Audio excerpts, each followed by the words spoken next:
Good morning everyone दोस्तों, आज है अगस्त 22 2023 और हम लोग करेंगे द हिंदू न्यूज़पेपर के एनालिसिस। मेरा नाम है सितेंद्र चौधरी और आज कौन कौन से टॉपिक हम लोग करने वाले हैं एक बार ब्रीफली देख लेते हैं। पहला जो टॉपिक रहेगा वो रहेगा ब्रिक्स के बारे में और इंडिया के बारे में। हालांकि आपको ऐसा लग रहा होगा कि ब्रिक्स वाला टॉपिक हम लोग बहुत बार कर चुके हैं, लेकिन ब्रिक्स एक बहुत बड़ा टॉपिक है जिसमें यूपीएससी में डिफरेंट तरह के क्वेश्चंस आपसे पूछे जाते हैं। तो ब्रिक्स जैसे है, एशियान है या जो एससीओज है, इस तरह की जो ग्रुपिंग्स होती है ना, उनके बारे में बहुत सारी डायमेंशन हमें पता होनी चाहिए। तो आज हम लोग फिर से ब्रिक्स के बारे में बात करेंगे, इंडिया के बारे में बात करेंगे और इंडिया की ओवरऑल जियो पॉलिटिक्स के बारे में बात करेंगे। और डेफिनेटली आपको यहाँ पे कम से कम 8 से 10 आज नए पॉइंट मिलने वाले हैं जो आप अपने नोट्स के अंदर भी ऐड कर सकते हो। किस तरह से इंडिया एक ऐसी पोजीशन में है कि उसे वेस्ट को भी और ईस्ट को भी मैनेज करना है, किस तरह से हमें ब्रिक्स को भी मैनेज करना है, कोड को भी मैनेज करना है। तो उसके बारे में बात करेंगे। अच्छा सा एडिटोरियल है और अच्छा सा आर्टिकल भी है। तो बेसिकली मैंने यहाँ पे एडिटोरियल और आर्टिकल दोनों को यहाँ पे मिक्स किया है क्योंकि ब्रिक्स की अभी मीटिंग होने वाली है साउथ अफ्रीका में, उसको लेके यहाँ पे बात होने वाली है। चलिए जी, ऐसे ही एक मालाबार एक्सरसाइज के बारे में बात करेंगे। अभी ऑस्ट्रेलिया में चल रही थी, उसको कंक्लूड किया गया है, तो थोड़ा सा इसको देख लेंगे। हालांकि ये रिपीटेड सा है, लेकिन आपके लिए एक नया सा रिवीजन हो सकता है। बेसिकली जो स्टूडेंट नए हैं प्लेटफॉर्म पे, वो पहली बार देख रहे हैं, उनके लिए नया टॉपिक हो सकता है। ये बिल्कुल एक ब्रांड न्यू टॉपिक है, हम लोगों ने इसके बारे में काफी समय से बात नहीं की है। Amazon फॉरेस्ट के बारे में आपको थोड़ा बताऊंगा यहाँ पे, और हॉटस्पॉट्स क्या होता है, कैसे काम करता है, उसके बारे में बताऊंगा। इंडिया में कौन कौन से हॉटस्पॉट्स है, थोड़ा उसके बारे में हम लोग यहाँ पे देख सकते हैं। और न्यूज में क्यों है, ये भी एक इंपॉर्टेंट पॉइंट है, न्यूज में क्यों है वो देखेंगे। उसके अलावा अबॉर्शन लॉज के बारे में थोड़ा बात करेंगे, वो एक दो छोटा मोटा आर्टिकल है उसको भी हम लोग कर सकते हैं। लेकिन आगे जाने से पहले यार वीडियो को लाइक किया करो, व्यूज अच्छे खासे आ रहे हैं, लाइक आप नहीं कर रहे हो क्योंकि आप भूल जाते हो, मुझे पता है। तो वीडियो को लाइक जरूर करें, कमेंट सेक्शन में हमेशा कुछ ना कुछ कमेंट करें। कोई अगर आपसे क्वेश्चन पूछा जाता है उसका आंसर आप देख सकते हो, कोई फीडबैक सजेशन, कोई आपको प्रॉब्लम है, कोई क्वेश्चन आपके मन में है वो आप पूछ सकते हो। ग्रीटिंग कम से कम आप कर सकते हो, गुड मॉर्निंग गुड इवनिंग तब भी आप करें। तो इतना सा एफर्ट थोड़ा सा आप ले सकते हो, इतना एफर्ट हम आपके लिए ले रहे हैं, थोड़ा सा एफर्ट आप भी ले लीजिए, है ना। चलिए, लेकिन उससे पहले एक और अनाउंसमेंट है छोटी सी। हमारा आंसर राइटिंग का प्रोग्राम प्रयास जो कि स्टार्ट हो चुका है, अगर आप ज्वाइन करना चाहते हो तो ये व्हाट्सएप नंबर आपको दिया हुआ है, आप इस पे मैसेज वगैरह करके पूरी इंफॉर्मेशन ले सकते हो, क्योंकि आंसर राइटिंग के बिना काम नहीं चलने वाला है। कंटेंट दिमाग में रहेगा रहेगा, अगर आपको सीखना आपको नहीं आता है कि लिखते कैसे हैं, तो फिर नंबर नहीं मिलेगा। अल्टीमेटली जो प्रेपरेशन होती है वो आंसर राइटिंग की ही होती है। उसके लिए मेंटरशिप प्रोग्राम आप डेफिनेटली कर सकते हो, हमारे मेंटर के साथ 1 to 1 आप टॉक कर सकते हो। देखिए, हर स्टूडेंट की वीकनेस स्ट्रेंथ अलग अलग होती है, सबको अलग प्रोग्राम चाहिए होता है। हर किसी की लाइफ अलग होती है, कोई स्टूडेंट है, कोई घर पे काम करता है, कोई ऑफिस में जाता है, कोई किसान है, सबके अलग अलग तरीके होते हैं। तो इसलिए सबको अलग अलग प्रोग्राम चाहिए होता है। तो उसके लिए मेंटरशिप प्रोग्राम हमारा है, इसमें हम आपको इंटरव्यू गाइडेंस प्रोग्राम भी दे रहे हैं साथ के साथ, और आपको प्रीलिम्स की टेस्ट सीरीज भी दे रहे हैं जिसमें 30-35 के आसपास आपको टेस्ट दिए जाते हैं। ये भी आप ज्वाइन कर सकते हो। फाउंडेशन कोर्स ज्वाइन करना है तो वो भी कर लीजिए। सैटरडे को हमारा वीकेंड पे करंट अफेयर की क्लास होती है, क्योंकि आपको अच्छे से पता है कि 2 साल का करंट अफेयर तो करना ही पड़ेगा आपको, प्रीलिम्स और मेंस दोनों के परस्पेक्टिव से। इसीलिए हम लोगों ने वीकेंड पे क्लासेस चला रखी हैं। आप ज्वाइन करना चाहो तो कर सकते हो, क्योंकि अगर आप over a period of time current affair करोगे ना वीकली, बहुत अच्छी कमांड हो जाती है आपकी करंट अफेयर्स के ऊपर। तो ये जो क्यूआर कोड दिया हुआ, आप इसे स्कैन करके डेफिनेटली ज्वाइन कर सकते हो, या फिर व्हाट्सएप पे भी इंफॉर्मेशन आप ले सकते हो। SC1000 अगर आप कोड ऐड करोगे तो ₹1000 का डिस्काउंट भी हम आपको यहाँ पे दे देते हैं। खैर चलिए, आप बढ़ते हैं आगे। लेकिन मैं आपको पहला टॉपिक ब्रिक्स नहीं करवाऊंगा क्योंकि थोड़ा लंबा टॉपिक हो जाएगा। हम पहले ना दूसरे टॉपिक के बारे में बात करेंगे, और दूसरा टॉपिक है ये वाला। 4 Australian F-35 jets join Malabar naval exercise. Malabar naval exercise इस समय कहां पे हो रही थी, वो हो रही थी ऑस्ट्रेलिया में। ठीक है, ऑस्ट्रेलिया अभी परमानेंट मेंबर है भैया मालाबार एक्सरसाइज का। पहले ये परमानेंट नहीं था, टेम्परेरी था, लेकिन पिछले कुछ सालों से लगातार वहां पे चीजें हो रही हैं। तो 22 तारीख है आज। आज मतलब एक्सरसाइज ये खत्म हो चुकी है आज। देखिए, मालाबार एक्सरसाइज खत्म हो चुकी है, लेकिन एक नई एक्सरसाइज शुरू हो चुकी है जिसका नाम है ओसिंडेक्स। कहां पे लिखा है मैंने, ये रहा ओसिंडेक्स। ओसिंडेक्स एक बायलेटरल एक्सरसाइज है जो कि इंडिया और ऑस्ट्रेलिया के बीच में ही होती है। तो ये आज शुरू होगी और 24 तक चलेगी, यानी कि 2-3 दिन का काम प्रोग्राम है इसका, एक के बाद दूसरी। देखिए क्या हुआ ना, इंडिया ने अपने जो शिप्स भेजे मालाबार के लिए, अब उसे हम लोग लेके तो नहीं आएंगे, तो हम लोगों ने सोचा भाई जब एक बार ले ही गए अपने शिप्स को, तो दूसरी प्रैक्टिस भी कर ही लेते हैं कम से कम, राइट। तो कौन कौन से शिप्स हमारे गए हैं ये भी आपको पता होना चाहिए। INS कलकत्ता, INS सह्याद्री और P-81 मैरिटाइम पेट्रोल एयरक्राफ्ट, ये 3 हम लोग मालाबार में लेके गए थे। यही तीनों ओसिंडेक्स में भी यूज होंगे। ठीक है जी। मालाबार जो एक्सरसाइज है बेसिकली वो 2 फेज में होती है। एक होता है हार्बर फेज और दूसरा होता है सी फेज। हार्बर फेज में ज्यादातर क्या किया जाता है, जो अलग अलग कंट्रीज की जो नेवल फोर्सेज वहां पे आती हैं उनके बीच में कनेक्टिविटी की जाती है। एक बार जब कनेक्टिविटी हो जाती है उसके बाद उनको समंदर में लेके जाया जाता है और एक्चुअली में एक्सरसाइज की जाती है प्रॉपर। अब ये क्यों की जाती है, देखिए समझने की बात ये है, इंडिया के पास अलग डिफेंस इक्विपमेंट्स हैं, अमेरिका के पास अलग हैं, जापान पे अलग है, ऑस्ट्रेलिया पे अलग है, सबकी टेक्नोलॉजी अलग है, कम्युनिकेशन नेटवर्क अलग है। लेकिन बाई चांस कोई युद्ध हो गया कोड के अगेंस्ट में, मान लो इंडिया ऑस्ट्रेलिया जो अमेरिका जो है एक पार्टी में, दूसरी पार्टी में सपोज चाइना है, उस केस में हम लोग चाइना से कैसे लड़ सकते हैं अगर हमारे बीच में कोऑर्डिनेशन नहीं है। तो इसीलिए एक्सरसाइज की जाती है ताकि युद्ध के समय में ये जो फोर्सेज हैं वो सीमलेस तरीके से काम कर सकें, उनके जो हार्डवेयर है सॉफ्टवेयर है उसके बीच में कोऑर्डिनेशन हो सके, ताकि हम लोग प्रॉपर तरीके से अपने आप को डिफेंड कर सकें। उसके लिए सब किया जाता है, सीमलेस इंटीग्रेशन जिसको कहते हैं। इस तरह के जो अच्छे अच्छे से वर्ड्स होते हैं आप उनको यूज कर सकते हो। अब आप कहोगे सर ये तो एग्जाम में बैठ के याद ही नहीं आते हैं, सीमलेस इंटीग्रेशन, इस तरह के अच्छे अच्छे वर्ड्स, एक्सेप्शनल कोऑपरेशन, इंटरऑपरेबिलिटी, देखिए आपको याद करने पड़ते हैं ये सब। जितना ज्यादा पढ़ाई करोगे ना ये वर्ड आपके नेचुरल वोकैबुलरी का पार्ट बन जाते हैं।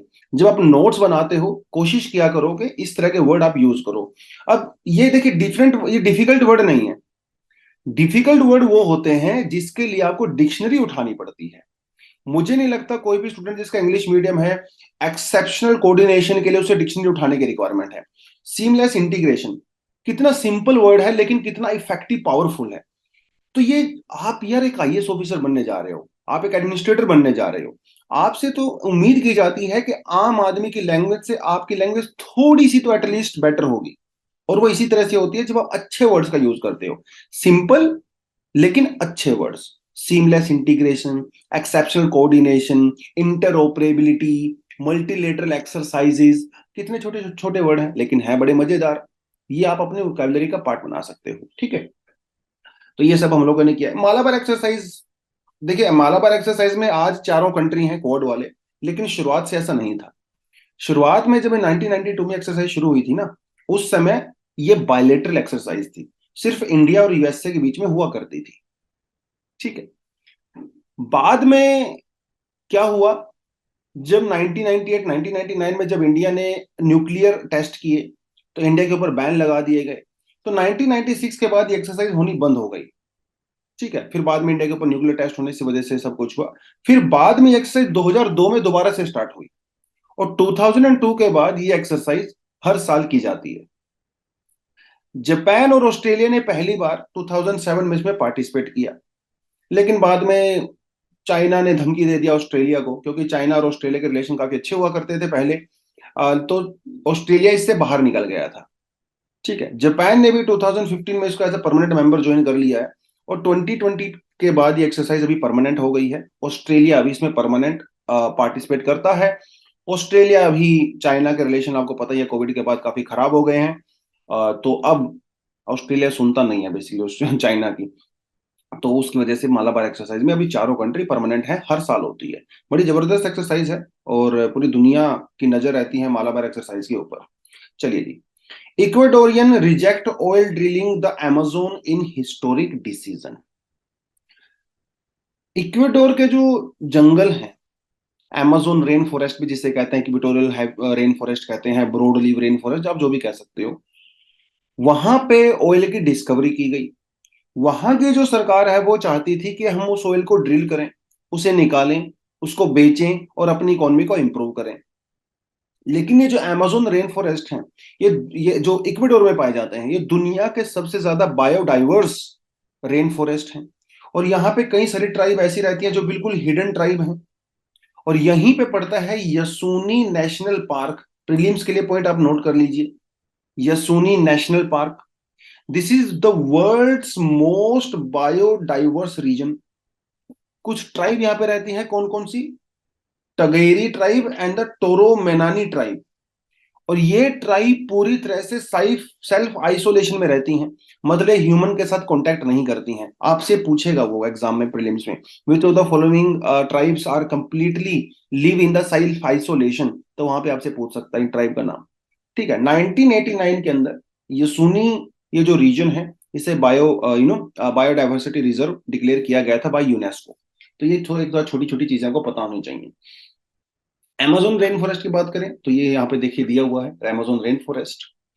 तो Peru, Brazil, Bolivia, Ecuador, Colombia, Venezuela, Guyana, Suriname और फ्रेंच गायना, ये सारी कंट्री के अंदर आपका पड़ता है अमेजोन रेन फॉरेस्ट।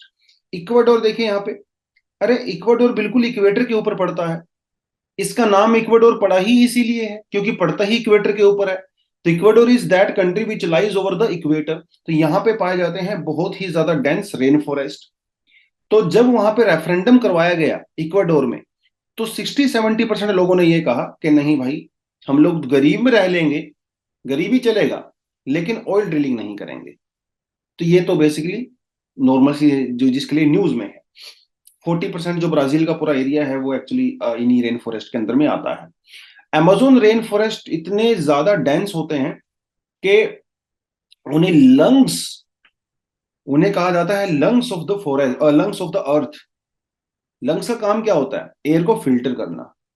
यही काम किया जाता है इनके द्वारा। ये इंडिया जो वर्ल्ड की एयर है उसको फिल्टर करती है, उसे प्योर करती है, क्योंकि ये कार्बन को जो है अब्जॉर्ब करते हैं और एयर को प्योरीफाई करते हैं। लंग्स ऑफ द प्लेनेट कहा जाता है इनको। बड़ी इंपॉर्टेंट सी चीज है। एक रिपोर्ट अभी इशू हुई थी, living Amazon report 2022 by world wild life fund, जिसने कहा था कि 35% ऑफ द रेन फॉरेस्ट या तो पूरी तरह से खत्म हो चुके हैं या फिर डिग्रेड हो चुके हैं। तो ये बड़ा चिंता का विषय है, रेन फॉरेस्ट खत्म हो जाना। ट्रॉपिकल फॉरेस्ट और close canopy forest growing with in 28 degree north और साउथ ऑफ द इक्वेटर, ये भी आपको पता होना चाहिए। 28 डिग्री वाला फैक्ट आप याद कर लीजिए। कैनेपी क्या होता है आपको आई थिंक पता होगा पहले से, नहीं पता तो बता देता हूं। जैसे कोई ट्री होता है, राइट, एक ट्री साइड में है, तो ये जो ट्री कवर होता है ना, इसे कैनेपी कहते हैं। जब आप ट्री को ऊपर से देखते हो, सैटेलाइट से देखते हो, तो ये जो आपका कवर हुआ नजर आता है area, this is called canopy. तो ये जो बहुत डेंस कैनेपी वाले होते हैं, अगर आप इसको हेलीकॉप्टर से या ऊपर से देखोगे ना, रेन फॉरेस्ट को, तो आपको जमीन दिखाई नहीं देगी, क्योंकि इतने डेंस होते हैं, वो आपस में जुड़े हुए होते हैं, बहुत डेंस होते हैं। Temperature are uniformly high. यहाँ पे टेम्परेचर यूजली 20 सेंटीग्रेड से जो है वो 35 सेंटीग्रेड रहता है। मार्शी लैंड होती है, रोज रेनफॉल होता है, तो दलदली जमीन होती है, तो बहुत सारे दुनिया भर के जानवर यहाँ पे पाए जाते हैं। बड़े बड़े एनाकोंडा आपको यहाँ पे देखने को मिलेंगे। और सिर्फ अमेजोन में ही नहीं, इस तरह के फॉरेस्ट आपको दुनिया में दूसरी जगह पे भी पाए जाते हैं। एशिया में, Australia, Africa, south America, central America, Mexico, बहुत जगह पे पाए जाते हैं। कमेंट सेक्शन में ये बताइए कि ये जो एवरग्रीन रेन फॉरेस्ट है वो इंडिया में कहाँ पाए जाते हैं। ये जो एवरग्रीन रेन फॉरेस्ट होता है जिसमें अमेजोन भी आता है, इनका करेक्टरिस्टिक्स लगभग सेम सेम ही होता है। इनके अंदर जो प्लांट्स होते हैं, जो ट्रीज होते हैं, वो एक्चुअली लेयर्ड स्ट्रक्चर में होते हैं। डेंस कैनपी होती है, रेनफॉल काफी ज्यादा होता है, टेम्परेचर भी अच्छा खासा होता है, लैंड जो है वो मार्शी होती है, बायोडाइवर्सिटी बहुत ज्यादा हाई होती है, और ये एवरग्रीन होते हैं, राइट। और इनके अंदर जो है बहुत सारे और भी करेक्टरिस्टिक्स होते हैं। अगर आप उसके लिए पढ़ना चाहते हो तो आप फिर जीसी लियोंग पढ़ सकते हो। जीसी लियोंग बुक है, बड़ी शानदार, ज्योग्राफी के लिए रिकमेंड की जाती है। यहाँ पे अगर आप क्लाइमेट रीजन्स में जाओगे ना, चैप्टर नंबर 14 के बाद से, तो आपको सबसे पहला चैप्टर ही मिलेगा, इक्वेटोरियल एवरग्रीन रेन फॉरेस्ट। आप उसको वहां से पढ़ सकते हो, बड़ी अच्छी बुक है, बड़ी अच्छी डिटेलिंग भी दी गई है। तो ये वर्ल्ड हिस्ट्री वाला पार्ट भी वह कवर हो जाता है। तो जब बात करते हैं हॉटस्पॉट की, तो ये जो इक्वेटोरियल के अंदर जो यासूनी बायोस्फीयर रिजर्व है, ये एक हॉटस्पॉट भी है। आप यहाँ पे क्लियरली देख सकते हो, ये तो हॉटस्पॉट में आता है ये पूरा रीजन। और दुनिया में बहुत सारे हॉटस्पॉट हैं। There are around 35 biodiversity hotspots in the world, जिसमें से 4 इंडिया में हैं। हालांकि एनसीईआरटी तो 3 ही बोल रही है, लेकिन है बेसिकली 4। हिमालय हमारे पास यहाँ पे आ गया, वेस्टर्न घाट एंड श्रीलंका वाला पार्ट आ गया, राइट। उसके अलावा हमारा यहाँ पे जो है ये जो बर्मा वाला रीजन है, म्यांमार वाला, ईस्ट हिमालय आप इसको बोल सकते हो, इंडो बर्मा, वो वाला रीजन आ गया। और एक आ गया सुंडा लैंड। ये 4 हॉटस्पॉट इंडिया में है। सुंडालैंड के अंदर अंडमान निकोबार आता है, दैट्स इट, अंडमान निकोबार। हालांकि सुंडालैंड के अंदर ज्यादातर ये इंडोनेशिया, जावा, सुमात्रा ये वाला रीजन आता है, बट इंडिया का भी वहां पे आइलैंड कवर है, इसलिए इसको इंडिया आप कह सकते हैं। इंडो बर्मा हमारा एक हो गया, नॉर्थ ईस्ट इंडिया वाला पूरा पार्ट, हिमालय हो गया जी, और वेस्टर्न घाट हो गया। 4 हॉटस्पॉट इंडिया में आते हैं। लेकिन हॉटस्पॉट कहते किसको हैं, ये भी तो सवाल है ना। हॉटस्पॉट एक ऐसे रीजन को कहते हैं जो बायोडाइवर्सिटी के परस्पेक्टिव से काफी रिच होता है, लेकिन उसकी 70% से ज्यादा जो ओरिजिनल इनहेबिटेंट्स होते हैं वो डिस्ट्रॉय हो चुके होते हैं, और वहां पे सिर्फ 30% ही नेचुरल वेजिटेशन बची हुई है। उसे कहते हैं हॉटस्पॉट। तो हॉटस्पॉट कोई एक पॉजिटिव कॉन्सेप्ट नहीं है, हॉटस्पॉट बेसिकली एक नेगेटिव कॉन्सेप्ट है, क्योंकि यहां पे ह्यूमंस डिस्ट्रॉय कर चुके हैं भैया बायोडाइवर्सिटी को। इसके लिए कंडीशन एक ये भी होती है कि वहां पे 1500 से ज्यादा स्पीसीज वस्कुलर प्लांट वाले होने चाहिए, और 70% से ज्यादा डाइवर्सिटी जो है लॉस होनी चाहिए। पहली बार 1988 के अंदर इस टर्म को यूज किया गया था बाय नॉर्मन मायर्स। बाद में इन्हीं की डेफिनेशन को कंजर्वेशन इंटरनेशनल ने भी अडॉप्ट किया 1996 के अंदर। ये बेसिक्स इंफॉर्मेशन है जो आपको बायोडाइवर्सिटी हॉटस्पॉट के बारे में आइडिया होना चाहिए। एग्जाम में कई बार यहाँ से क्वेश्चन पूछा जा चुका है, 2010 में भी यूपीएससी में ऐसे क्वेश्चन पूछा था। तो बायोडाइवर्सिटी हॉटस्पॉट के बारे में है, आप इसमें से बता सकते हो कौन सा आंसर गलत है या कौन सा आंसर सही है। One only, two only, both one and two, neither one and two. ठीक है जी। Biodiversity hotspots are located only in the tropical regions. ये तो आप देख के ही समझ गए होंगे, क्योंकि एक्सट्रीम स्टेटमेंट्स जो होती हैं वो ज्यादातर गलत होती हैं यूपीएससी में। ठीक है जी, मैंने थोड़ा हिंट आपको दे दिया है, कमेंट सेक्शन में नीचे आंसर दें, इसका मजा आएगा। चलिए जी, टॉपिक कर लेते हैं। Supreme court criticises Gujarat high court for its counter blast in the abortion petition by the rape survivor. ये टॉपिक क्या है मैं आपको बता देता हूँ थोड़ा सा। टॉपिक भैया इस तरह से है कि वहां पे एक महिला थी, 25 ईयर्स ओल्ड एक महिला थी, अनफॉर्चुनेटली उनका रेप हुआ एंड शी गॉट प्रेग्नेंट। और अभी जो उनका प्रेगनेंसी का वीक है वो आई थिंक 28th वीक चल रहा है। और इन्होंने गुजरात हाई कोर्ट के अंदर एक पीआईएल फाइल किया था, बेसिकली एक एप्लीकेशन डाला था कि मुझे अबॉर्शन अलाउ किया जाए, क्योंकि ये एक मैं रेप सर्वाइवर हूं, किया जाए। गुजरात हाई कोर्ट ने पता नहीं क्यों ऐसा किया, लेकिन बड़ा ही अजीबोगरीब सा सिचुएशन यहाँ पे बनाई। गुजरात हाई कोर्ट ने इनको ने तारीख दे दी, डेट, तारीख पे तारीख, तारीख पे तारीख, 12 दिन की डेट दे दिया कि भैया 12 दिन के बाद आइए। अरे भाई पहले ही 28th वीक चल रहा है प्रेगनेंसी का, एक एक घंटा क्रूशियल होता है, एक एक दिन क्रूशियल होता है। टाइम के लिए, टाइम के खिलाफ ही तो सारी लड़ाई हो रही है, और आप उसको 12 दिन की डेट कैसे दे सकते हो? मतलब 2 हफ्ते, 30th वीक हो जाएगा ना फिर तो गुजरात हाई कोर्ट का बड़ा ही वियर्ड सा डिसीजन आया। ये इस तरह के जो एप्लीकेशंस हैं वो तो तुरंत के तुरंत सोल्व होनी चाहिए, लेकिन उन्होंने उनको 12 दिन का, पता नहीं जज साहब वहां पे क्या पी के बैठे थे भाई, ये भगवान ही जाने। बट सुप्रीम कोर्ट के अंदर फिर ये केस जा रहा है, और सुप्रीम कोर्ट ने तुरंत इसकी सुनवाई की, क्योंकि सुप्रीम कोर्ट को पता है कि टाइम का पूरा खेल है। सुप्रीम कोर्ट ने गुजरात हाई कोर्ट को बहुत ज्यादा डांट लगाई है। हालांकि उन्होंने किसी जज का नाम नहीं लिया, लेकिन उन्होंने कहा है कि गुजरात हाई कोर्ट को इतना इनसेंसिटिव नहीं होना चाहिए कि आपने 12 दिन का डेट दे दिया। It is very insensitive, already 28th month चल रहा है, विच इज वेरी क्रूशियल। क्योंकि 24 वीक के बाद तो वैसे भी आपकी प्रेगनेंसी टर्मिनेशन अलाउड नहीं है कानून के हिसाब से। तो इंडिया में जो कानून है अबॉर्शन के लिए, वो पहला जो हमारा ओरिजिनल कानून था वो था हमारा एनटीपी एक्ट 1971। अभी हम लोगों ने इसको 2 साल पहले ही इसको बेसिकली अपडेट किया है, अमेंड किया है। यहाँ पे 20 वीक्स के बाद प्रेगनेंसी को टर्मिनेट करना अलाउड नहीं था। सिर्फ एक्सट्रीम केसेस में, जैसे मान लो कोई रेप सर्वाइवर है या माइनर्स हैं, उनके लिए अलाउ किया गया था 20 वीक के बाद में। या फिर जो अनमैरिड वुमन होती हैं, सिंगल वीमेन होती हैं, उनको अलाउ किया गया था टर्मिनेशन। ठीक है, कॉन्ट्रासेप्टिव फेलियर वगैरह हो जाता है, मान लो कोई प्रोटेक्शन वगैरह यूज करते हैं वो फेल हो जाता है, उस केस में अगर कोई सिंगल वुमन है, अगर वो प्रेग्नेंट हो जाती है, उस केसेस में कुछ रिलैक्सेशन यहाँ पे दिया गया था। लेकिन फिर अब उसको बाद में इसको हम लोगों ने चेंज कर दिया। कई सारी कंट्री में अलग अलग लॉ हैं प्रेगनेंसी को लेके, अबॉर्शन को लेके।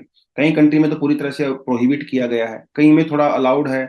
जो वाई जो वीमन होती है उसकी लाइफ को सेव करने के लिए, जैसे मैक्सिको, ब्राजील, अफगानिस्तान वगैरह में कुछ जगह पे जो है वो अलाउड है, अलग अलग तरह से आपको परमिशन लेनी पड़ती है। पाकिस्तान, कोलंबिया, साउथ कोरिया वगैरह में कुछ जगह पे जो है इकोनॉमिक ग्राउंड्स के ऊपर भी अलाउड है, जैसे इंडिया, जापान वगैरह में कुछ जगह पे रिक्वेस्ट के लिए अलाउड है। तो अलग अलग कंडीशंस हैं अलग अलग कंट्री में टर्मिनेशन को लेके। हमारे यहाँ पे जो 2021 के अंदर अमेंडमेंट किया गया, इसके अंदर सबसे बड़ा चेंज पता है क्या किया गया? 71 वाले में जो लिमिट थी वो थी 20 वीक्स, इसको हम लोगों ने इंक्रीज कर दिया 24 वीक्स अबॉर्शन। ठीक है, लेकिन अगर 24 वीक्स के बाद में अगर प्रेगनेंसी टर्मिनेट करवानी है तो उसके लिए मेडिकल बोर्ड के अप्रूवल की रिक्वायरमेंट होती है, और ये परमिशन आपको सिर्फ और सिर्फ कोर्ट के द्वारा मिल सकती है अगर आपको 24 वीक्स के बाद लेनी है। गुजरात में जो केस है वो क्या है, 28 वीक्स का। तो इसलिए मामला कहाँ गया, कोर्ट में गया। कोर्ट के बिना डॉक्टर अपनी मर्जी से नहीं कर सकते, तो ये मामला भी वहां पे गया है। ये मेडिकल बोर्ड के पास जाएगा, मेडिकल बोर्ड उस पूरी सिचुएशन को देखेगा, क्या भाई माँ को खतरा है, क्या फीटस को खतरा है, क्या वो रेप सर्वाइवर है, क्या वो माइनर है। उन सारी चीजों को ध्यान में रखते हुए जज साहब अलाउ करते हैं कि 24 वीक के बाद क्या प्रेगनेंसी को टर्मिनेट किया जा सकता है या नहीं किया जा सकता। पहले 1971 वाले में सिर्फ मैरिड वुमेन को कवर किया गया था, लेकिन अभी जो है हर वीमेन को यहाँ पे कवर किया गया है, चाहे वो मैरिड हो या अनमैरिड हो। तो ये छोटी छोटी चीज आपको पता होनी चाहिए। ठीक है जी, बस इसके बारे में तो इतना ही था। अब बढ़ते हैं अपने मेन टॉपिक पे, जो है आपका ब्रिक्स वाला। आज एक आर्टिकल दिया है बड़ा शानदार, और एक आर्टिकल एडिटोरियल भी है हमारा ब्रिक्स वाला, तो दोनों के बारे में ही बात करेंगे। मोदी जी और जिनपिंग के बीच में काफी समय से बात नहीं हुई है, डायरेक्ट बात नहीं हुई है। खासकर गलवान के बाद जो है डायरेक्टली अच्छे तरीके से बात नहीं हुई है। शंघाई कॉरपोरेशन ऑर्गेनाइजेशन का समिट हुआ था लास्ट ईयर, यहाँ पे दोनों ने हाथ वाथ मिलाया था लेकिन बात नहीं की थी। उसके अलावा G20 का डिक्लेरेशन जो रशिया अभी इंडिया में चल रहा है, G20, रशिया और चाइना उसमें थोड़ा सा प्रॉब्लम क्रिएट कर रहे हैं। तो इंडिया चाहता है कि भाई थोड़ा सा रशिया चाइना वाइना के साथ बातचीत करके थोड़ा सा माहौल बढ़िया बनाया जाए G20 में, क्योंकि अगर G20 में ज्वाइंट स्टेटमेंट नहीं आएगा तो G20 को फेलियर माना जाएगा। इंडिया नहीं चाहता कि G20 फेलियर हो, क्योंकि फिर इंडिया के ऊपर ये ठप्पा लग जाएगा ना कि G20 का मीटिंग इंडिया में हुआ था वो फेल हो गया। इंडिया ऐसा नहीं चाहता। इंडिया चाहता है कि चाइना भी आए, रशिया भी आए, यूरोप वाले भी आए, जितने भी लोग हैं सब आए और एक ज्वाइंट स्टेटमेंट हम लोग डालें। तो उसके प्रयास जो है इंडिया कर रहा है। और अभी जो ब्रिक्स का समिट होने वाला है वो होगा साउथ अफ्रीका में, जोहान्सबर्ग में, जहां पे दोनों लीडर्स आपस में बात करेंगे। फॉरेन मिनिस्टर कई बार मिल चुके हैं अभी तक, बट मोदी जी और जी जिनपिंग की डायरेक्ट बात नहीं हुई है। तो 2019 के बाद ये पहली बार ऐसा होगा, कोविड के आने के बाद, कि दोनों लोग direct one two one bilateral तरीके से बात करेंगे। हालांकि हम लोग जाएंगे ब्रिक्स के समिट में, लेकिन वहां पे बायलेटरल मीटिंग भी हम लोग करेंगे। This is also the first in person meeting since the Russian invasion of the Ukraine. ठीक है, ये भी एक बड़ी इंपॉर्टेंट सी चीज है, क्योंकि यूक्रेन क्राइसिस के बाद क्या हुआ, दुनिया में ग्लोबल स्टेबिलिटी कम हो गई, फूड प्राइसेस बढ़ गए, फर्टिलाइजर प्राइसेस बढ़ गए। तो इंडिया ये भी चाहता है कि चाइना के साथ मिलकर हम लोग थोड़ा सा रशिया यूक्रेन की टेंशन को कम करें, ताकि इन्फ्लेशन वगैरह की समस्या जो है वो थोड़ी सी दूर हो जाए। ब्रिक्स को वेस्टर्न कंट्री कैसे देखती हैं? वो इसको देखती हैं as a counter western group. हालांकि इंडिया ऐसा नहीं मानता है कि हम लोग एंटी वेस्ट नहीं है, ऑफ कोर्स। और जब से यूक्रेन वाला क्राइसिस हुआ है, अमेरिका, यूरोप वगैरह वो रशिया को आइसोलेट करना चाह रहे हैं। लेकिन ब्रिक्स के समिट अगर होते रहेंगे, एससीओ के समिट, तो आप रशिया को आइसोलेट वैसे भी नहीं कर सकते हो। जहां तक बात है ब्राजील की, ब्राजील के जो पुराने प्रेसिडेंट थे Bolsonaro, he was very close to Europe and America. हालांकि वो थोड़ा पागल टाइप का आदमी था, but still he was close to western powers. लेकिन जो नए आए हैं वहां पे, ठीक है, ये जो सिल्वा लुला जी आए हैं, ये एक कम्युनिस्ट हैं, सोशलिस्ट हैं, और एंटी वेस्ट पॉलिटिक्स में बिलीव करते हैं। तो ये कहीं ना कहीं ब्रिक्स वाले इस पूरे मामले को जो है एंटी वेस्ट की तरह बात कर सकते हैं। इंडिया का यहाँ पे, इंडिया को ब्रिक्स की क्यों जरूरत है और ब्रिक्स को इंडिया की क्यों रिक्वायरमेंट है, ये भी बड़ी इंपॉर्टेंट सी बात है। क्योंकि गलवान वगैरह के बाद से बेसिकली जो एलओसी पे, एलएसी पे जो दिक्कतें हो रही हैं, उससे काफी साउथ एशिया में इंस्टेबिलिटी सी खड़ी हो गई है। तो हम लोग चाहते हैं कि भाई ऐसा ना हो। अब चाइना थोड़ा सा ठीक ठाक रहे, अपने काम को से काम रखे, हमारे ऊपर ज्यादा दिक्कत क्रिएट ना करे। हालांकि जब एससीओ की मीटिंग हुई थी तो लास्ट ईयर बाली में हम लोगों ने थोड़ा बात करने की कोशिश किया था, लेकिन एससीओ अलग चीज है ना, ब्रिक्स अलग चीज है। ब्रिक्स एक क्लोज ग्रुप है, एससीओ एक तरह का ओपन ग्रुप है, वहां पे ज्यादा कंट्रीज आती हैं, तो आप खुल के बात नहीं कर सकते। ब्रिक्स में आप खुल के बात कर सकते हो। वैसे भी रशिया के प्रेसिडेंट तो यहाँ पे नहीं आ रहे हैं मिस्टर पुतिन, तो सिर्फ तीन ही लोग जा रहे हैं। मतलब ब्राजील वाले आएंगे, इंडिया वाले आएंगे, चाइना वाले आएंगे, रशिया वाले तो यहाँ पे वैसे भी नहीं आ रहे हैं, और साउथ अफ्रीका वाले तो ऑफकोर्स आएंगे ही, क्योंकि वहां पे तो हो ही रहा है। तो ये क्लोज ग्रुप में बात करना ज्यादा अच्छा रहता है। पुतिन भाई साहब क्यों नहीं आ रहे हैं? क्योंकि इंटरनेशनल कोर्ट, क्रिमिनल कोर्ट ने पुतिन के खिलाफ अरेस्ट वारंट इशू कर रखा है, और south Africa basically international criminal court का मेंबर है। तो इसीलिए पुतिन वहां पे नहीं आ रहे हैं, क्योंकि अगर वो वहां पे आएंगे तो उनको अरेस्ट करना पड़ेगा, तो साउथ अफ्रीका ऐसा नहीं चाहता है। एलएसी पे सिचुएशन काफी खराब है भैया, 1 लाख से ज्यादा सोल्जर्स जो है वो तैनात हैं एलएसी के ऊपर। तो ये जो माहौल गर्म हुआ पड़ा है इंडिया चाइना के बीच में, उससे जो है हम लोग दूर करने की कोशिश करेंगे इस मीटिंग के द्वारा। ब्रिक्स अभी सिर्फ 5 कंट्रीज का ग्रुप नहीं रहा, ब्रिक्स अपने आप को एक्सपेंड करना चाहता है। एक्चुअली 40 से ज्यादा कंट्रीज इंटरेस्ट शो कर चुकी हैं कि हमें ब्रिक्स ज्वाइन करना है। इवन जिनमें से 19 कंट्री तो ऐसी हैं जिन्होंने फॉर्मल तरीके से लेटर भी लिख दिया है कि भैया हमें प्लीज ब्रिक्स का मेंबर बना दीजिए। और अर्जेंटीना, सऊदी अरेबिया, यूएई और ईरान को बहुत जल्दी ब्रिक्स की मेंबरशिप मिल भी सकती है। तो एक तो सबसे बड़ा जो एजेंडा होगा ब्रिक्स का इस बार, वो होगा एक्सपेंशन ऑफ ब्रिक्स। नया एडिशन ऐड होने वाला है। इससे पहले भी हम लोग कई सारी चीजें ऐड कर चुके हैं। न्यू डेवलपमेंट बैंक हम लोगों ने बनाया, कंटीजेंसी रिजर्व अरेंजमेंट हम लोगों ने किया, वैक्सीन के लिए हम लोगों ने आर एंड डी सेंटर वगैरह बनाया। इसी चीज में एक और नई चीज ऐड हो जाएगी, ब्रिक्स के एक्सपेंशन। एक और जो इंपॉर्टेंट जो मुद्दा यहाँ पे होने वाला है वो है BRICS currency and intra BRICS trading in the national currency. ये देखिए दो अलग चीजें हैं। ब्रिक्स करेंसी का मतलब है एक अलग करेंसी क्रिएट करेंगे, जैसे डॉलर है, रुपया है।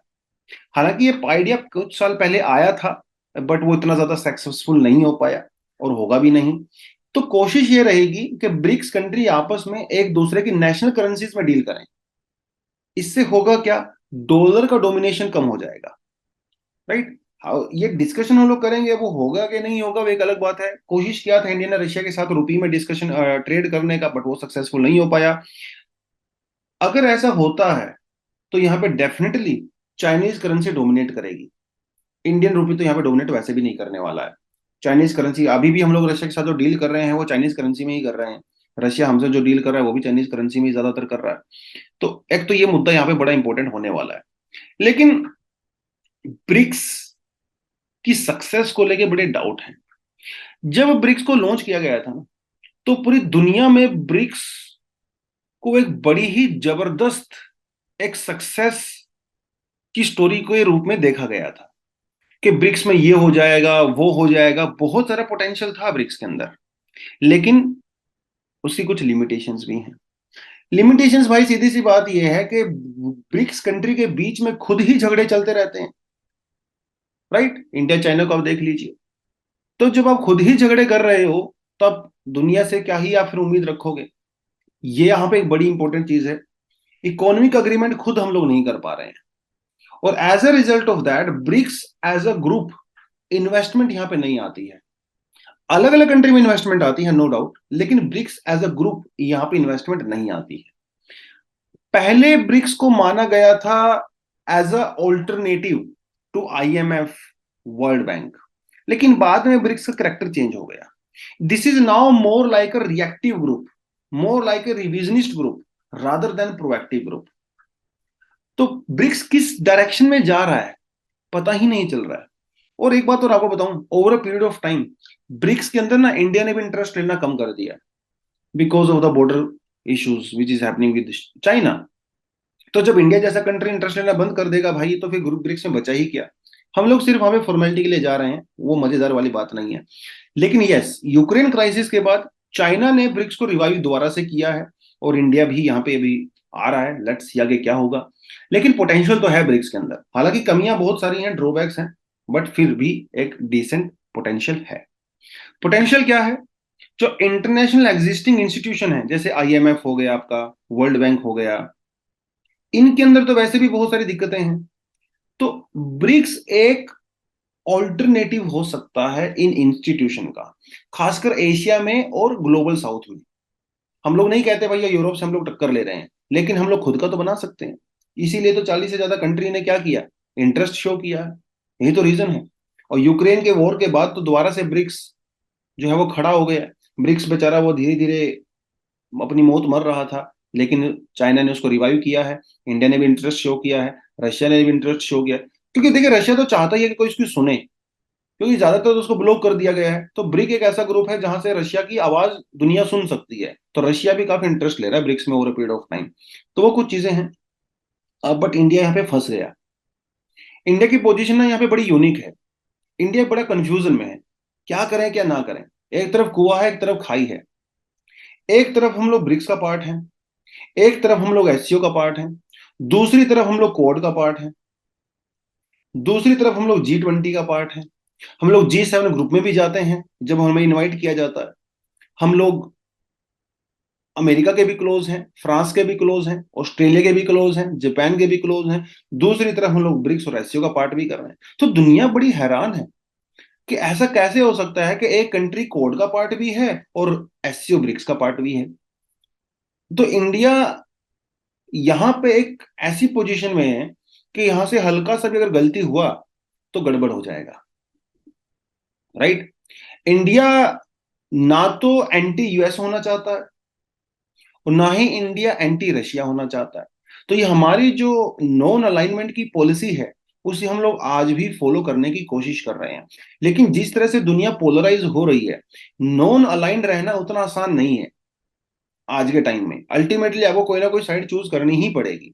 और जैसा कि देखा जा रहा है पिछले कुछ समय से इंडिया जो है वो एंटी, मतलब हम लोग प्रो वेस्ट हम लोग ज्यादा जा रहे हैं, क्योंकि वी आर डेमोक्रेटिक कंट्रीज, तो एक हमारा पोजीशन भी वहां पे बेटर बनता है। India has traditionally oppose the creation of the blocs. India तो हमेशा ब्लॉक्स का कभी सपोर्ट किया ही नहीं। जब सोशलिज्म एंड और वर्सेस कैपिटलिज्म चल रहा था तभी हम लोगों ने सपोर्ट नहीं किया। इंडिया हमेशा से